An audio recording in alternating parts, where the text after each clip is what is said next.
Yung adlaw sa tanan, mayong adlaw dul. Doon ako'y gamayng tambag. So ayaw paapekto sa mga hitabo sa imuhang palibot. Wagi kay kontrol ana sa mga buhat sa imong isikataw nga wa nahauyon sa imuhang gusto. So kung maapektuhan ka ana, sama da nga nakontrol ka sa sitwasyon. So usahay ka na mga hitabo maka mugna sa imuha og maot nga emosyon, no? Mga kasakit, mga kaguol. So ayaw paapekto sa mga butang na hitabo, labi na kanang hitabo pod sa kinaiyahan.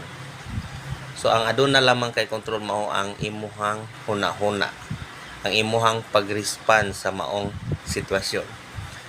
So pilia ang pag control sa imong huna-huna, unsaon nimo pag-respond ang sitwasyon. Daghang salamat.